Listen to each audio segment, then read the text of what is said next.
Hari amagambo tuvuga tukayibagirwa, ariko hari n'andi aguma mu mutima akabamo imyaka n'imyaka. Hari amagambo yubaka umuntu akamuha imbaraga zo gukomeza urugendo kabone n'iyo yaba ananiwe. Hari n'andi ashobora gusenya umuntu bucece kabone n'ubwo atabigaragaza, ariko umutima we ugakomereka. Muri uru rugendo rw'ubuzima, cyane cyane mu rukundo no mu gushyingiranwa, hari ikintu gikomeye cyane abantu benshi batamenya. Uyu munsi tugiye gutangira urugendo rudasanzwe, urugendo rushingiye ku gitabo kizwi cyane, igitabo cyitwa The 5 Love Languages, indimi 5 z'urukundo, cyanditswe na Gary Chapman mu mwaka w'1992. Iki gitabo kitwigisha ko buri muntu afite uburyo bwihariye yishimira kwakira no gutanga urukundo. Iyo ukunda umuntu ariko ntumenye uburyo bwe yishimira kwakira urukundo, ushobora kumukunda cyane ariko we ntabibone. Ariko iyo ubimenye, uba ushobora guhindura ubuzima bwe burundu. Mu cyigisho cy'ubushize, ibanga ry'urugo rubayeho neza, twavuze ku buryo bwo gutanga no kwakira urukundo, akaba ari uburyo Gary Chapman yise indimi 5 z'urukundo. Izo ndimi 5 z'urukundo ni amagambo meza, igihe cyo gusabana, impano, gufashanya ndetse no gukoranaho. Gahunda ni ugusesengura izo ndimi zose, ariko uyu munsi turatangirana n'ururimi rwa mbere, amagambo meza. Amagambo yo gushima no kwemeza urukundo, words of affirmation. Tekereza ibi bintu. Hari umuntu ubana nawe buri munsi. Ashobora kuba ari umugabo wawe, umugore wawe, umukunzi wawe, cyangwa se inshuti yawe ya hafi. Buri munsi akora ibintu byinshi. Ashobora gukora cyane kugira ngo umuryango ubone ibyo ukeneye, cyangwa akagerageza gukora ibyiza byinshi. Nubwo atabyitwaramo neza buri gihe, ariko ikibazo ni iki: ni ryari uheruka kumubwira aya magambo? Ndagushimiye, uri umuntu w'agaciro kuri njye, nishimira kuba ndi kumwe nawe. Aya ni amagambo asa nkaho ari mato, ariko afite imbaraga zirenze uko tubitekereza. Mu muryango cyangwa mu rukundo, abantu benshi barakundana ariko ntibabibwirane. Hari abagabo bakunda abagore babo ariko ntibabibabwire. Hari abagore bishimira abagabo babo ariko bakabibika mu mutima. Batekereza ko bakunda abizi. Yego, ashobora kubimenya, ariko kubibabwira bigira umumaro munini cyane. Amagambo meza yuje urukundo no gushima ni nk'umuriro woroheje. Ni umuriro woroheje utazima, kandi ayo magambo ashyushya umutima, atanga icyizere ndetse atanga imbaraga zo kongera gukora ibyiza. Muri uyu mwanya tugiye kwiga byimbitse impamvu amagambo meza ari ingenzi cyane, uko yakubaka cyangwa agasenya umubano, uko wayakoresha mu buzima bwawe bwa buri munsi, n'ukuntu ashobora guhindura urukundo rwawe rukaba rushya. Niba warigeze wibaza impamvu ukunda umuntu ariko ukumva atabyitayeho, cyangwa se ukumva hari icyo ubura mu rukundo rwawe, iyi ni intangiriro y'igisubizo. Iyi si inkuru isanzwe, ni urugendo rwo kumenya umutima w'umuntu. Komeza ukurikire kugeza ku musozo, nturangare. Umwanditsi umwe witwa Mark Twain yigeze kuvuga ati, nshobora kubaho amezi 2 nishingikirije ku ijambo rimwe ryiza bambwiye. Amezi 2 ijambo rimwe. Niba dufashe ayo magambo uko yakabaye, ni ukuvuga ko amagambo 6 gusa mu mwaka yaba ahagije kugira ngo umutima we wuzure urukundo. Ariko umukunzi wawe cyangwa uwo mwashakanye, we ashobora gukenera arenze ayo ngayo. Bumwe mu buryo bwo kugaragaza amarangamutima y'urukundo ni ugukoresha amagambo yubaka. Umwami Salomon, umwe wanditse ubuhanga bwa kera bw'Abaheburayo, yavuze ko ururimi rufite imbaraga zo gutanga ubuzima cyangwa urupfu. Yaravuze ati, ururimi ni rwo rwica kandi ni rwo rukiza, abarukunda bazatungwa n'ibyo ruzana. Ibyo biri mu Migani igice cya 18 umurongo wa 21. Abashakanye benshi ntabwo bigeze basobanukirwa imbaraga ikomeye yo gushimishanya mu magambo. Salomon yongeyeho ati, Amaganya yo mu mutima atera umutima akiyumviro, ariko ijambo ryiza risusurutsa uwo mutima. Ibyo biri mu Migani igice cya 12 umurongo wa 25. Amagambo ashimira cyangwa amagambo agaragaza ko wishimiye ibyo umuntu yakoze ni uburyo bukomeye bwo gutuma umuntu yumva akunzwe. Aya magambo agaragazwa neza mu buryo bworoshye kandi busobanutse. Urugero, ushobora kubwira umukunzi wawe uti urasa neza cyane muri iyo kositimu. Wow! Mbega ukuntu ugaragara neza iyo wambaye iyi kanzu. Ushobora kuba ari wowe muntu uzi guteka neza ibirayi kurusha abandi bantu bose bo ku isi. Ndabikunze cyane. Ikindi ushobora kumubwira, nishimiye cyane uburyo wogeje amasahani uyu mugoroba. Cyangwa ukavuga uti wakoze kuba wateguye ukanita ku mwana ukabikora neza kuri uyu mugoroba. Nabyishimiye cyane kandi sinshobora kubyirengagiza. Cyangwa ukamubwira uti ndagushimira cyane kuba wajyanye imyanda ukajya kuyita hanze. Ibaza uko byagenda umugabo n'umugore bahora babwirana kandi bakumva amagambo nk'ayo buri gihe. Ibi byose ndi kubivuga nk'uko Gary Chapman yabyanditse, nta kantu na kamwe ndi guhinduraho. Gary Chapman akomeza atanga inkuru y'ibyamubayeho mu buzima. Aragira ati, mu myaka myinshi ishize nari nicaye mu biro byanjye umuryango ufunguye. Umugore umwe arinjira arambaza ati, ufite umwanya muto? Ndamubwira nti yego, injira. Yaricaye arambwira ati, Dr. Chapman, mfite ikibazo gikomeye cyane. Sinzi icyo nakora kugira ngo umugabo wanjye anyumve maze asige irangi mu cyumba cyacu.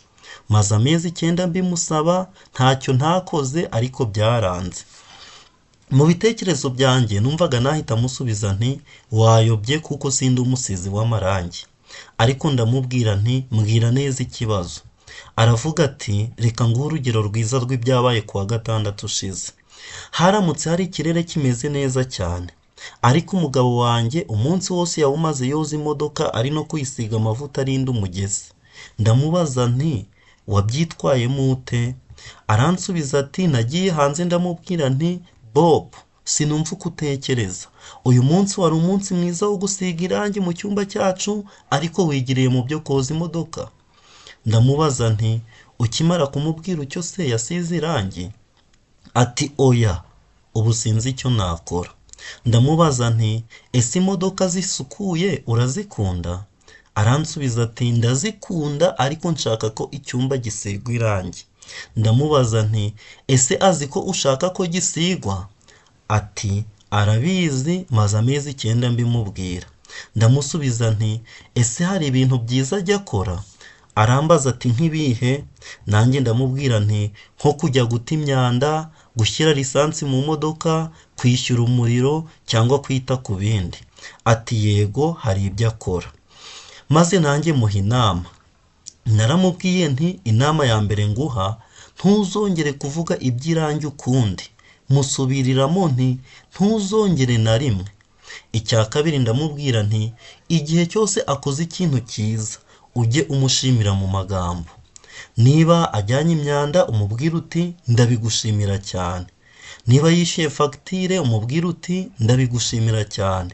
Ndamubwira nti iyo umuntu ashimwe arushaho kugira ubushake bwo gukora ibyiza. Uwo mugore yaragiye, ariko mbona asa n'utanyuzwe n'inama muhaye. Ariko nyuma y'ibyumweru 3 yaragarutse arambwira ati inama zawe zakoze umuti. Uyu mudamu yari amaze kumenya ko amagambo ashimira aruta cyane andi magambo ahora yibutsa cyangwa se anenga. Gary Chapman akomeza agira ati, singamije kubigisha gukoresha amagambo aryoshye kugira ngo mutume uwo mwashakanye akora icyo mushaka. Intego y'urukundo si ukugira ngo ubone ibyo ushaka, ahubwo ni ugukorera ibyiza ukunda. Icyakora ukuri guhari nuko iyo twakiriye amagambo meza atwubaka, bituma turushaho kugira umwete wo gusubizanya ineza, tugakora n'ibyo uwo twashakanye yifuza ko dukora. Gushima ni kimwe, ariko hari n'ubundi buryo bwo gukoresha amagambo yubaka. Amagambo atera imbaraga, encouraging words. Reka tuvuge ku magambo atera imbaraga. Guterana imbaraga ni ukuvuga guha umuntu ubutwari. Twese hari aho tugera tukumva tutiyizeye, kandi kenshi kumva nta bushobozi dufite bitubuza kugera ku byiza byinshi twifuza kugeraho mu buzima. Uwo mwashakanye wawe ashobora kuba afite impano runaka, ariko iyo mpano ikaba itegereje amagambo yawe kugira ngo igaragare.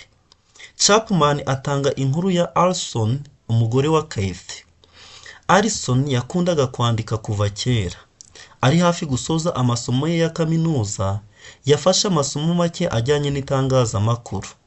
Yahise abona ko gukunda kwandika kwe kurenze cyane uko yashishikariraga amasomo yo kwiga amateka, aho ngaho akaba yari yanarahisemo kwiga amateka. Yumvisije yahindura akiga itangazamakuru, ariko yari yaratinze, ntabwo byari gukunda ko ahindura ibyo yigaga. Ariko amaze kurangiza kaminuza, mbere yo kubyara umwana wa mbere, yanditse inyandiko nyinshi. Yohereje imwe mu kinyamakuru, ariko kubw'amahirwe make barayanga. Amaze kubona ko bayanze, ntiyigeze yongera kugira ubutwari bwo kohereza indi. Nyuma abana bamaze gukura kandi afite umwanya wo gutekereza, Alison yongeye gutangira kwandika. Keith, umugabo wa Alison, mu ntangiriro z'urushako rwabo, ntabwo yitaga ku byo Alison yandikaga. Yari ahugijwe n'umwuga we, kandi yari ahangayikishijwe no kuzamuka mu kazi. Ariko uko igihe cyagiye gishira, Keith yaje gusobanukirwa ko ibisobanuro nyabyo by'ubuzima bitaboneka mu byo umuntu agezeho, ahubwo ko biboneka mu mibanire n'abandi. Yatangiye kwita cyane kuri Alison, ndetse amwitanaho n'ibyo akunda. Ijoro rimwe habaye ikintu kidasanzwe kuri we. Yafashe imwe mu nyandiko za Alison arayisoma. Arangije kuyisoma, yagiye aho Alison yari ari gusomera igitabo. Mu byishimo byinshi aramubwira ati, mbabarira kukurogoya kandi uri gusoma, ariko hari icyo nshaka kukubwira. Ubu ndangije gusoma inyandiko yawe ivuga ku gukoresha neza iminsi mikuru. Alison, uri umwanditsi mwiza cyane. Ibi bintu bigomba gushyirwa ahagaragara bigatangazwa. Wandika neza kandi ibintu wandika birasobanutse. Uko wandika birashimishije cyane. Ugomba kohereza izi nyandiko ukazoherereza ibinyamakuru, noneho bakazisohora bakazishyira ahagaragara. Alison yamubajije asa n'ushidikanya ati, ese koko niko ubyumva? Keith aramusubiza ati, ndabizi neza, ndakubwiza ukuri, ibi bintu ni byiza cyane. Keith amaze gusohoka mu cyumba, Alison ntiyakomeje gusoma. Yafashe igitabo agishyira ku bibero bye, maze amara iminota 30 atekereza ku byo Keith yavuze. Yabajije niba n'abandi bazabona inyandiko ze nk'uko Keith azibona. Yibutse ko hari inyandiko bigeze kwanga kera, ariko icyizere cye kirazamuka. Yiyumva ko ubu yabaye undi muntu utandukanye n'uwo yari we icyo gihe. Kwandika kwe kwari kwarateye imbere, kandi yari amaze kugira ubunararibonye bwinshi. Mbere yo guhaguruka ngo ajye kunywa amazi, Alison yari yamaze gufata icyemezo. Yari amaze gufata icyemezo ko azongera kohereza inyandiko ze mu binyamakuru, maze akareba niba zatangazwa. Igihe Dr. Chapman yandikaga iki gitabo, hari hashize imyaka 14 iyi nkuru ibayeho. Kugeza icyo gihe, Alison yari yaramaze gutangaza inyandiko nyinshi, ndetse icyo gihe yari afite n'amasezerano menshi yo kwandika igitabo. Yahindutse umwanditsi mwiza cyane, ariko byasabye amagambo y'umugabo we amutera imbaraga kugira ngo atangire intambwe ye ya mbere mu nzira igoye yo gutangaza inyandiko ze. Birashoboka ko uwo mwashakanye afite impano, cyangwa akaba afite ubushobozi, ubwo bushobozi bukaba butarakoreshwa neza, bikaba butarakoreshwa ngo bugaragare mu bice bitandukanye by'ubuzima. Ibyo bishobora kuba bitegereje amagambo yawe amutera inkunga. Ashobora kuba akeneye kwiyandikisha mu masomo wenda azamufasha guteza imbere ubwo bushobozi, cyangwa se akaba ashobora gukenera guhura n'abandi bantu bamaze gufatisha muri ibyo bintu kugira ngo bamufashe kumenya intambwe ikurikira. Ariko amagambo yawe niyo akenewe cyane. Arakenewe kugira ngo ahe uwo mwashakanye ubutwari, amuhe ubutwari bwo gutera intambwe ya mbere. Ariko ibi ntabwo bivuze ko uzashyira uwo mwashakanye ku gitutu ngo akore ibyo ushaka. ahubwo icyo mvuga hano ni ukumutera inkunga kugira ngo ateze imbere impano asanzwe afite. Urugero, hari abagabo bamwe bashyira igitutu ku bagore babo ngo bagabanye ibiro.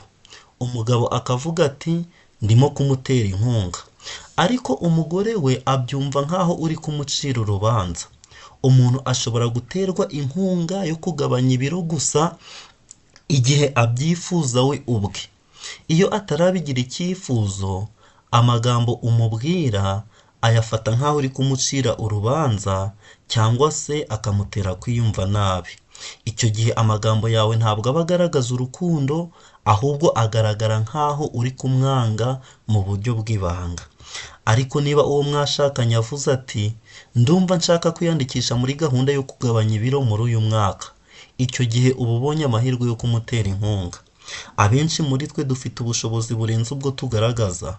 Uwo mwashakanye mu gihe agukunda ashobora kuba isoko y'izo mbaraga z'ingenzi. Chapman agaruka ku magambo arimo ineza, kind words. Urukundo rurangwa n'ubugwaneza.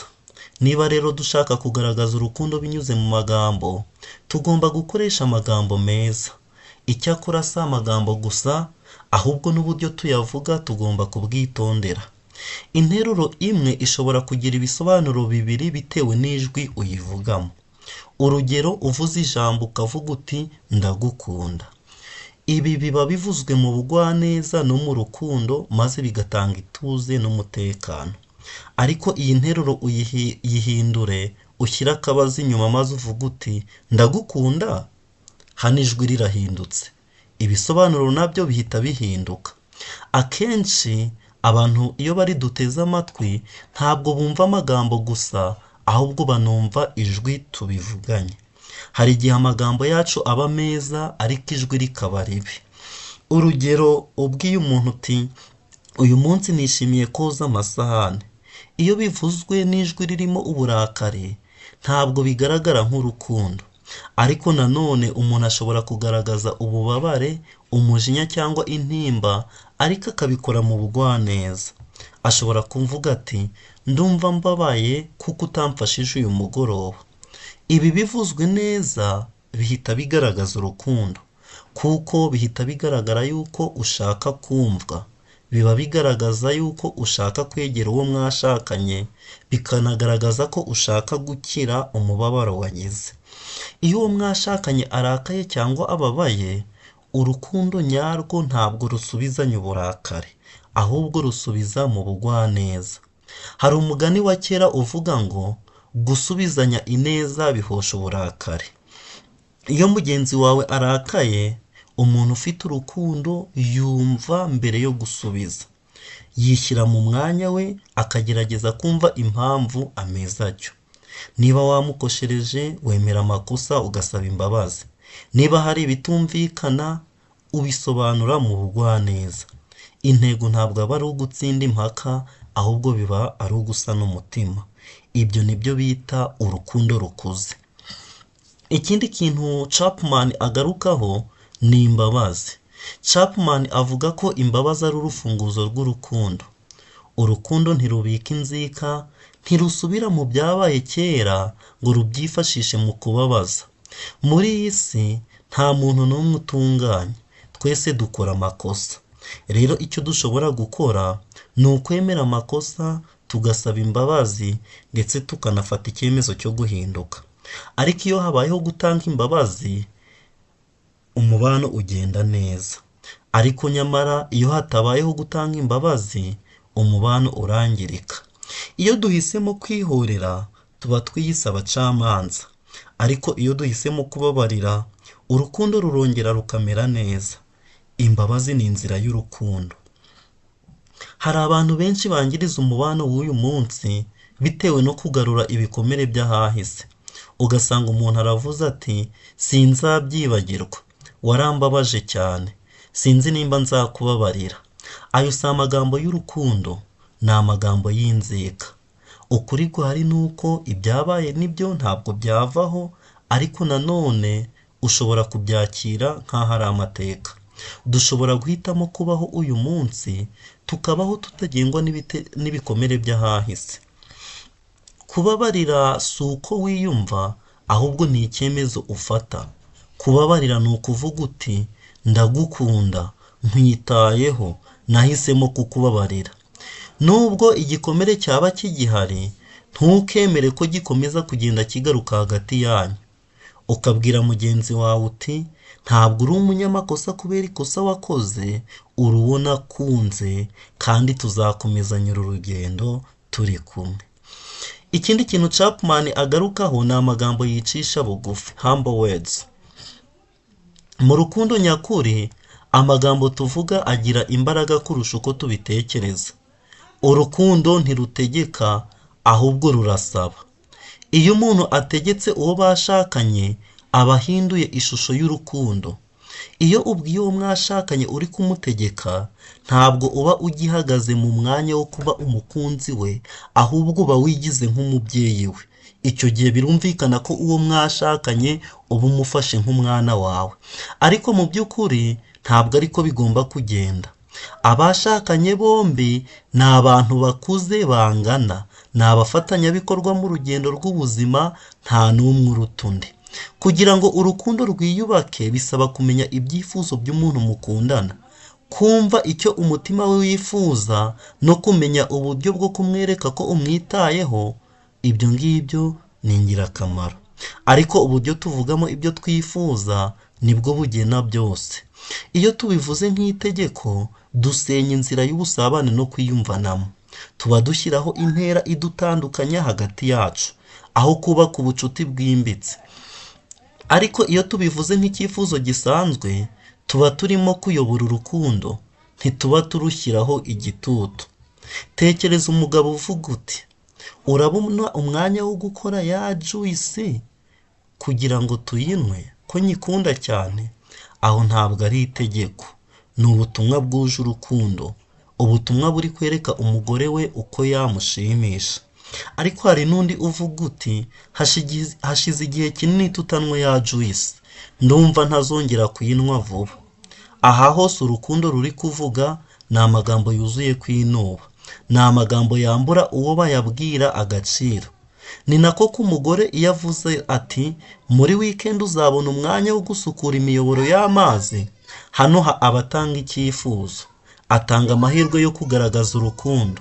Ariko iyo avuze ati nutinda kuyisukura izasenyuka, aho urukundo ruba rwahindutse igitutu. Iyo usabye uwo mwashakanye uba umwereka agaciro ke, umubwira uti ufite icyo ushoboye kandi kinkora ku mutima. Ariko iyo utegetse, icyo gihe ntabwo bigenda neza, uhinduka umunyagitugu aho kuba umukunzi, kandi uwo mukundana ahita yumva asuzuguritse. Icyifuzo iyo gitanga amahitamo, uwo mwashakanye ashobora kucyemera cyangwa akacyanga, kuko urukundo nyarwo ni uguhitamo. Kumenya ko uwo mukundana yemeye kugukorera ikintu kubera ko agukunda ni ubutumwa bukomeye. Nibwo bukubwira ko akubaha, agushima kandi ko ashaka kugushimisha. Niba ushaka urukundo rwimbitse, jya usaba ntutegeke. Umuhanga mu by'imitekerereze William James yavuze ko kimwe mu byifuzo bikomeye ku muntu ari ukumva ashimwe. Amagambo meza ashobora guhaza icyo cyifuzo ku bantu benshi. Hari n'uburyo bwo gutanga amagambo meza ataziguye. Ni ukuvuga ibintu byiza ku mukunzi wawe igihe atari hafi. Ushobora kubwira nyina w'umugore wawe ukuntu umugore wawe ari mwiza. Iyo nyina abimubwiye biramunezeza kandi nawe akarushaho kugirira icyizere cyinshi. Nanone garagaza urukundo ku mukunzi wawe imbere y'abandi igihe ahari. Ushobora kandi kwandikira umukunzi wawe amagambo meza. Amagambo yanditse ntasaza kuko yo akomeza no kuyasoma inshuro nyinshi. Chapman aduha iyi nkuru. Nize isomo rikomeye ku magambo meza n'indimi z'urukundo i Little Rock muri leta ya Arkansas. Urugendo rwanjye kuri Bill na Betty Joe rwabaye ku munsi mwiza w'itumba. Bari batuye mu nzu nziza ifite inkuta zisa neza, inkingi z'umutuku n'amajaride arimo indabo z'amoko menshi. Ibyo byahise bimpa ishusho y'uko ari umuryango ubayeho neza. Ariko ubwo ninjiraga mu nzu, ibyo nari natekereje nkiri hanze byahise bihinduka. Urugo rwabo rwari ruri mu kaga. Nyuma y'imyaka 12 bari bafite abana 2 ariko bibazaga impamvu banashakanye. Byagaragaraga ko nta kintu na kimwe bemeranyaga, ikintu kimwe bemeranyaga ni uko bombi bakundaga abana babo. Icyo nabashije gutahura ni uko Bill yari umuntu ukora cyane ariko nta mwanya uhagije yaboneraga Betty Jo. Betty Jo yakoraga igihe gito cyane, nabwo agakora ari ukugira ngo asohoke mu rugo. Birindaga guhura kugira ngo amakimbirane yabo ye kugaragara, kandi mu by'ukuri urebye urukundo rwabo rwari hafi ya ntaro. Bambwiye ko bigeze kujya gushaka inama z'ubuzima bw'abashakanye ariko ntibigire icyo bibamarira. Bari bitabiriye inyigisho zanjye ku mikorere y'urugo kandi njye nendaga kuva mu mujyi. Uwo mwanya wari wo wonyine nari kugirana na Bill na Betty Jo. Nahisemo gushyira imbaraga zanjye zose ku gitekerezo kimwe. Namaze isaha imwe nganira n'umwe kuri umwe. Numvise inkuru zabo zombi maze nzumva neza. Nasanze nubwo umubano wabo wari mu bwigunge kandi nubwo bari bafitanye amakimbirane menshi, buri wese hari ibyo yashimaga ku wundi. Bill yaravuze ati ni umumama mwiza, nanone ni umuntu wita ku rugo kandi ategura amafunguro neza igihe abyiyemeje. Ariko akomeza agira ati nta rukundo rwe nzi. Betty Jo nawe yemeye ko Bill ahahira urugo neza, ariko yashimangiye ko nta kintu na kimwe amufasha mu mirimo yo mu rugo kandi ko nta mwanya amubonera.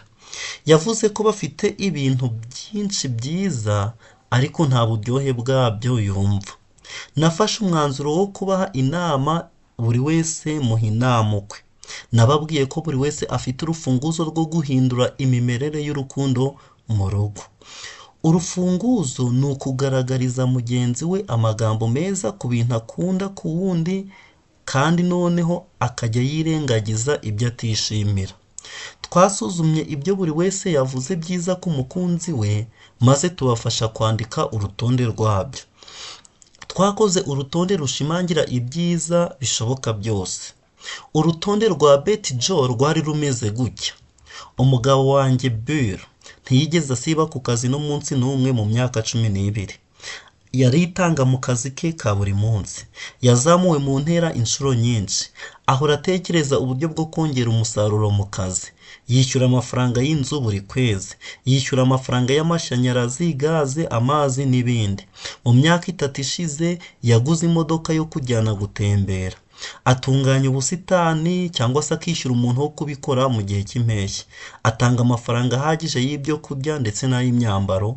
Atanga amafaranga yo kugura impano za Noheli ndetse yemera ko nkoresha amafaranga nkura mu kazi kanjye uko nshaka. Uru ni urutonde yakoze.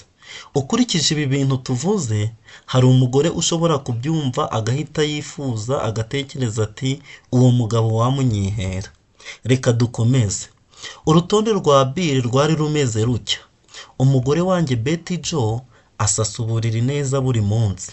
Asukura inzu buri cyumweru. Buri gitondo ategura abana ngo bajye ku ishuri bafashe n'ifunguro ryiza. Ateka amafunguro hafi y'iminsi 3 mu cyumweru. Agura ibiribwa bimwe na bimwe. Afasha abana mu masomo yabo. Atwara abana akabageza ku ishuri ndetse no mu bikorwa by'itorero. Ku cyumweru atanga amasomo ku banyeshuri bato. Afurisha imyenda yanjye akayitunganya neza akanayitera ipasi. Ibi nabyo hari umugabo ushobora kubyumva agahita yifuza akavuga ati uwanyihera uwo mugore. Nabasabye kuzagenda bongera ku rutonde ibyo bazagenda babona bishya mu byumweru bikurikiyeho. Nabasabye kandi ko inshuro 2 mu cyumweru umwe yajya areba ikintu cyiza ku mukunzi we maze akakimubwira. Igihe nagarukaga kubareba, nasanze Bill yishimiye ko Betty Jo amugaragariza urukundo, ariko kuri Betty Jo ho ntabwo ariko byari bimeze, kuko yambwiye ko abwirwa amagambo meza ari byiza, ariko kugeza na n'ubu Bill yamuburiye umwanya. Igihe numvaga Betty Jo nahise nsobanukirwa. Nahise menya isomo rikomeye. Ururimi rw'urukundo rw'umuntu umwe ntabwo buri gihe ruba ari ururimi rwa mugenzi we. Byari byumvikanye neza ko ururimi rwa Bill ari amagambo meza. Ariko nanone hari ikindi kintu nahise nsobanukirwa. Betty Joe we yari akeneye ikintu gitandukanye. Amagambo meza yego ni meza, ariko icyifuzo cye cy'imbere cyane cyari ikindi. Yari akeneye guhabwa umwanya, quality time. Ibi bihita bitugeza ku rundi rurimi rwa kabiri, quality time. Tubararikiye kuzakurikirana icyigisho cy'ubutaha.